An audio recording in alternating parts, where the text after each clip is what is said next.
تماشاوانên hêja Serok Barzanî ji bo yekirina aliyên Kurdî li Roj Avayê Kurdistanê ketiye hewldaneke gelekî mezin. Dest bi trafîkeke xurt ya hevdîtina kiriye. Yani xema wî ew e ku Kurd li Sûriyê hêza xwe bikin yek, nêzîkî hev bibin û di destûra Sûriyê de mafên xwe biparêzin. Roja 16 vê mehê fermandarê giştî Hesedê Mezlûm Abdî dawetî Kurdistanê kiribû. Pêra civiya piştî 5 rojan desteya seroketiya Enekesê dawetî Hewlêrê kir. Îro ban re jî civiya. Her du civîn jî ji bo pêşa Roja Avayê Kurdistanê bêguman gelekî giring in. Kurd çi dibêjin? Kurd dibêjin xêr têda heye. Li ser xêrê be. Serok Mesûd Barzanî li pîrman pêşwaziya şanda seroketiya Encûmena Kurdî Enekesê kir. Di civînê de pêşhatên dawiyê yên siyasî û emnî yên li Sûriyê û encamên danûstandirên di navbera aliyên siyasî yên Kurdî de li Sûriyê hate gotûbêj kirin. Her wiha behsa civîna Serok Barzanî li gel fermandarê giştî Hesedê Mezlûm Abdî jî hatiye kirin. Serok Barzanî tekkezî li ser yekrêziya Kurdî li Sûriyê kiriye. Feysel Yusuf berdevkê Encûmena Kurdî Enekesê li stûdyo mîvanê min e ku îro li gel Serok Barzanî civiyanekek Feysel bixêratî. Pêcarê ez ê pirs bikim dê zaniyariyan bidê min. Serok ji we çi xwast konkrêt? Serok yani wek te got yani ev hema ji heştê mihê de hetanha ev sêzde roçê bû. Dîtina me ewil ji cenabê wê re heta dîtina di duwa îro berî wê jî nûnerek xweşiyan Kurdistana Sûrî. Berêz Mezlûm Abdê dît û Mezlûm Abdê jî berî sê roj alver bû 16 mehê. Îro jî tiştê got me berê pêre gotî ew kelemê got pêşiyayek helwesta Kurdî disekirin ya got bêşkirî bi berêz Mezlûm Abdê re. Ez dixwazim bêjim bi erênî gelek geş bû bi wê dîtina berêz Mezlûm Abdê. Hêviyê wî got Mezlûm Abdê wek dayî nîşandan wê pêşgirtinayek helwesta Kurdî yekrêziya Kurdî bike û ew cihê pêxweşiyê bi cenabî bû. Her wiha ji me jî xwest inu ew kelem tiştê heyî li ber yekrêziya Kurdî û yek helwesta Kurdî û bercewendê Kurdî divê nema li ser bê sekinandin. Divê ew yek helwest li ser nerînek siyasî Kurdî hevbeş bikar were û daxwazê Kurdî çine bi hevdûr e û karibin xwedî bin jêre seranserî Sûriya ji bo daxwazê miletê Kurd û ji bo aramiya Sûriya jî ev guhestina siyasî jî ev yekrêzî û ev yek helwest bibê bingehek ne hindik jêre. Baş. Piştî vê civînê çi gavê bên avêtin? Ez dibêjim piştî vê civînê bi nisbet ma wek Encûmena Niştimanî Kurdî em ê li ser bisekinin çawa karibin wê bingehêdeynin gotqûnaq nêzik de em karibin bi hevdûra ew nerîna siyasî hevbeş اوا گو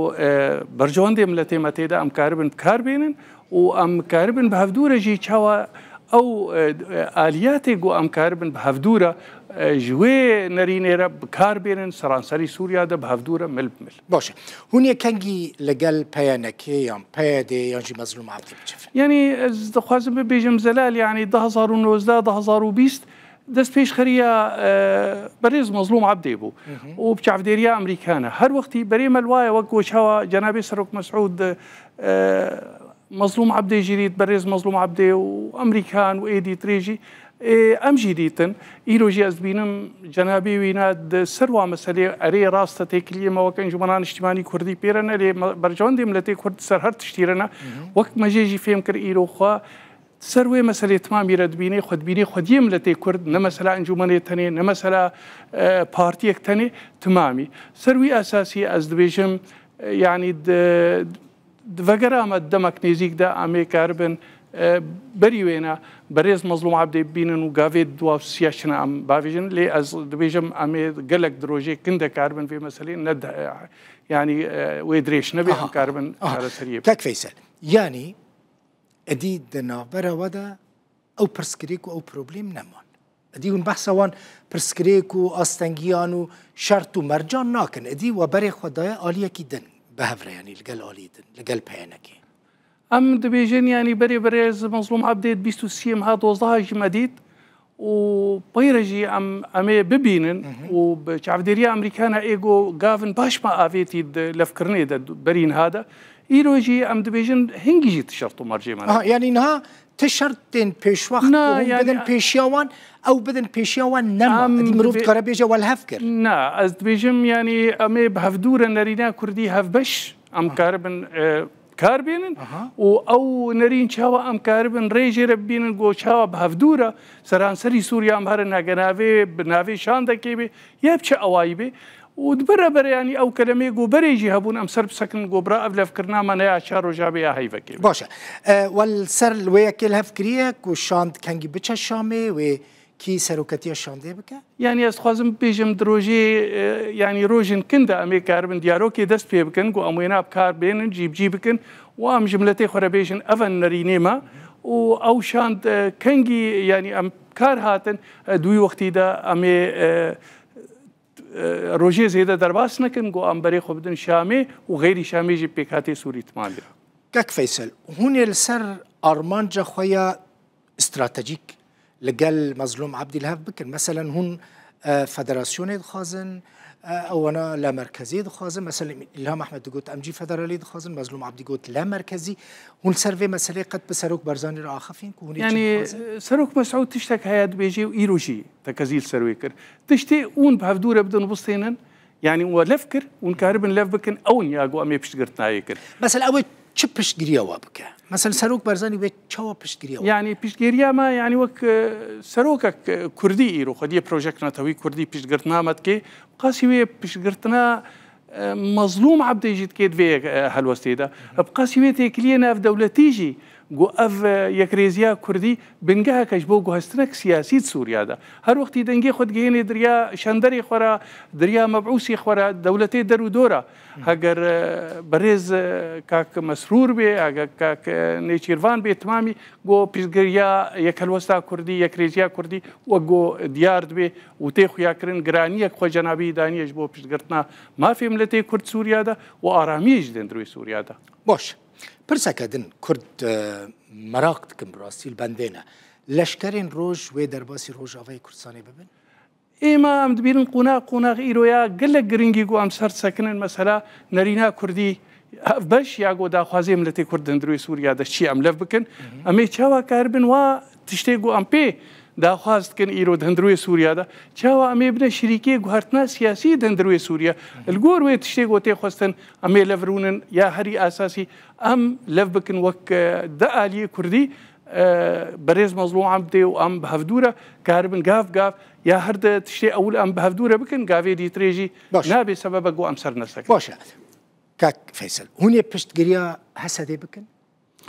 إما يعني وقت بيجيت برزقريكي ما بهسديرا غيري مسألة أو مسألة آلية كردي هر وقت ما قوتيا أو يك هالوستا كردي بيشقرتاي بيكرنج هيزي كردي تمامي هجر هسدي بي هجر غيري بي هر وقت ما خص بري هسدي هيش كفندا أم بشك بنش مسألة باراستنا دفري خورا جيم خابني يبو إيرو أو تبع سالش كري روشكر دهنجي دجي ما جو هي 2012 وفردجي جو دوي أم بهفدورة بن لقطعا إيرو جي هجر بي ونرخاندنا ما بقاسي بيكرن وبيشقرتنا ما في ملتي كرد بي ويقلك تشت ريفا بي الخوشي باش اگر پیوست کر مثلا نه تبنی کاک فیصل مثلا ایرشین گلک جدید تن سروش آوای کردستانی او چکدارین اپوزیسیون سوریتین دخوازن صد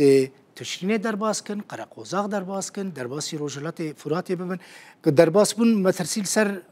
باجار تا باجار من حتی سینوری باشوری کردستانی چید بی اگر هات خواستن و پیوست بو هون آمدن لشکرین روج بشین روج آوای کردستانی جبو پشگریا هسته بکن ام سروي سكنين إيرو جنابي سروكنا هاش تقو يعني بشجيريا ويجورا تشيا يعني إيرو سوريا رنجا كينوتي دهاتيا شارع سريا سياسي دندروي سوريا تمامي ري قاسي ويناجي برزغريكي هنا دفيو شارع سري ببي بشر شارع سر نابي يعني إيرو هسدي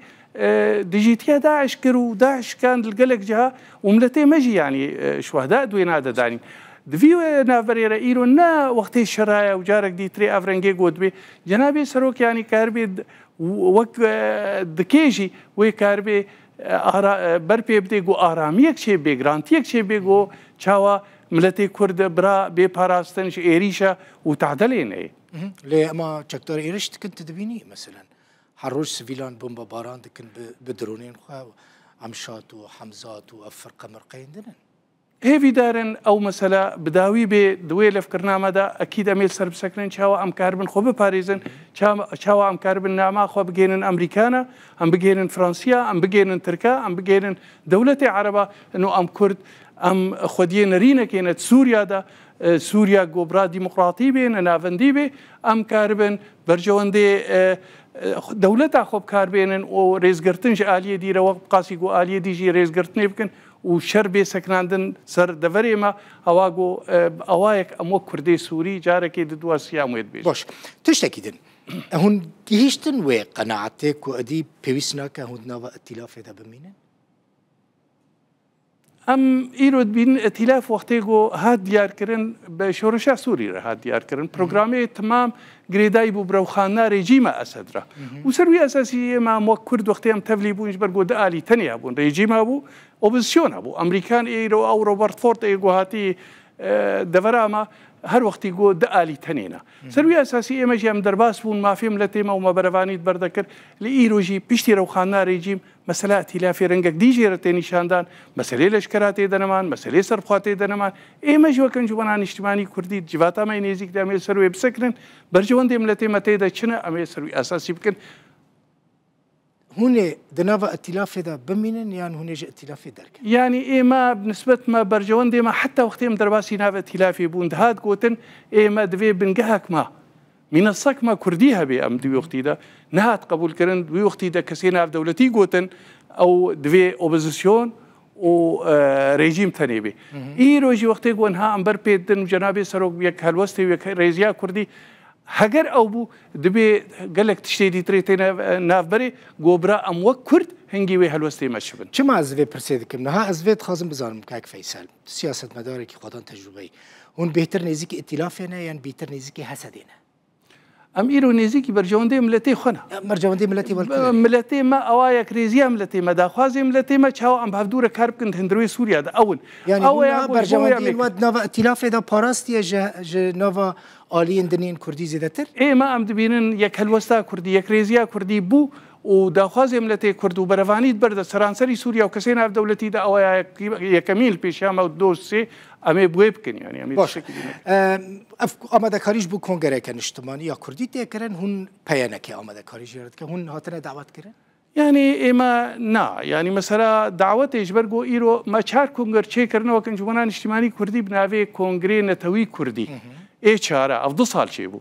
هێژی ئەو نەرینێ گۆبەرێ هەفبەش و ئەو ناتمام ئێگو ئەم سەرژی ئاواتکن ئەوا گۆنها ئەمێ بەرپێ بدەن نەرینا کوردی هەفبەشیانژی چاوە ئالیات ئەمێ فێدێژێ بکن و ئەمێ بخن بنگاک ژێرە ئەم نابینن ئیرۆ وەختێکی زێدە حازرکردنا کۆنگرا کیوێ حازر بێ و کیوێ حەغای بێ چار ئەم بلێزنج بۆ بەرژەوەندەی ملەتێ خۆگو ئەم کار بن دەمەک نێزیک دەداخوازی ملەتێ مەل هەر چار ئالیا نەتەنێ لە سووریا چاوە ئەم کار بن هەفتوورە بکن واز بێژم ڕێزگرتن ژێرە ئیرۆژی سەرۆکە کۆک بەڕێز جەنابێ سەرۆک مەسعود ناودەیە و کارێکی نەهندێک کرد خلالی بە هەر 12 ڕۆژادا ئەم کار بن وێ بکاربێن ئەم نەما تشتێکی دیترێ خۆم ژوور بکرد ئەس نەدبێژم ینی گرنگیا چاوارێ بوارێ کارێ هەفبەش چاوە ئەم فەرام بکەن ئەو دمێنێت وەختەوێ بەسیا ئیرۆ گرنگ نەرینا کوردی هەفبەش دووبارەت کەم گەلک جاری ناوتێمرە دەرکردن و ئالیەک وەفت ئەم کار بن بە هەفتوورە هون بەحسە ئالیین کوردیین هەفبەشتێکی هەلوەستە کوردی هەفبەش مثلا دەما بەحث کەن ئەنە کەسی و پەیەنەکە لێ مثلا پارتیا الوحدی هەیە پارتیا پێشڤەرو هەیە هەنێک پارتیان دن هەنە هون لە دژن ئەوژی بکەون ناوەوە یانجی هون گەلوەیە کێنە دخوازن وانجی بکشین ناوە ینی باوەڕ بکەت لێڤەگەرا کوردیا گۆ 2020 مەگوت پرسگرێک نینە ینی ئەوە سەدی چل ئەنجومان سەدی چل پەیەنێکی بقاسی وێناژی دە بدەها ئیرۆژیا هەری گرنگ ئەوا گۆ ئیرۆ جەنابێ سەرۆک مەسعود ئەو کەلەمێک و هەنە بێنە هەلانین ئەم کاربن لەف بکن تبرزگرێکی ئەنجومەنێ کەسێکی رەنینن ژڤای دیتری ئەو تمامژی دیارکردنە گۆ ئێمە ئەم پێشگرتناوی لەفکردنا گۆ نابێنە ئەنجومەنێ و پێدێ ئەو دیارۆکا کوردی هەرێ سەری کاک فەیسەل نها خاطرش ما بخوازی یعنی جز خاطرش تا بخوازم دی هونه وگرن روجاوای کورسانی بله. پشرا بله. تانیت خازم بزانم هم وگرن روجاوای کورسانی کار یکم که هم بکن وی چه به ابدا اوا افکاری گو یکم از خوازم استراتژی بیجم مستواشفانه اما دست پی بکن وقت نزیک د دیالوگ دست پی بکن گو ام دا خوازم لته خو تمامی نه دا خوازم انجمنی نه دا خوازم پارتیا کی عالیه دیتنی دا خوازم لته کور تمام ام بیکمن و ام بهدور جیر کار بکن سرانسری سوریا بکسی ناف دولتی یعنی هون خبرك خوش نوچهك خوش ددنا خلقي كرد چل روجاوای کورسانی تزانی که فیصل نتنی کردن روجاوای کورسانی البندا یکرنا وانا یانجی البندا جهف نیزک بونا ولا تزانی حمو کرد البندینا بله براستی حمو کرد البندینا کو نیزک هفن تنوچهك خوش خبرك خوش ددی خلقي كرد کو ببیجن ادی او استنگی و پرسکریک نمان ادی امل هفک اما يعني مثلا لفكرني البيشياويه اواغو ايروجي جنابي ام جمرگو ام دبینن هر وقتی نفس هاوی اواگو یک هلوستا کرد و پیش گرتنام لتی کرد سروینا ام از دبیجم امی د یعنی هر پیش گریاوی جی بخوازن وقو برز مظلوم عبدی جی گوتیا کلمک هبیجی امی بدنه لندن امی سر خالی هری سرکه گو ام کاربن ایتشتی گو ام تیدا لف بکن و پیرجی آلیه دیتری جواجي تيخستن برجوندي ملتي ما او كلمه جو هنا ندعى لي انجمني دنا هاجر قرتيبن او بن اواغو دبره في مسالي شار سرب بكن جو ام كاربن برا دسيمه دسيه حدود بين تاني هيفا كودون سوريا جوتي صار جيرد بن ام كاربن بهدوره بن لاستخازم جملتي مرو طماشفان هيجات ما ميربيجم يا كمين البيشيا ما اواغو ايرو بيشتي جنابي سروك مسعود كاريخ وخلاص كر خلال 12 سيزدر وجاب مره وباليه ديره وتمامي او تشيغو ام كاربن بهدوره ایرو نزیک بکن یک ریزیام لطی ما داخوازیم لطی ما چنه کاریگو ام کاربن بهدور بکن سوریا پاش روش ده. گلکس بس مالتا آوا فیصل یوسف بردف که انجمن کردی انا کسی میفونیم. ریا تفکری به ریا و حمله تفکری. ممنون. هیوید کم خبرک خوشم ببیسن. گلکس بس که فیصل.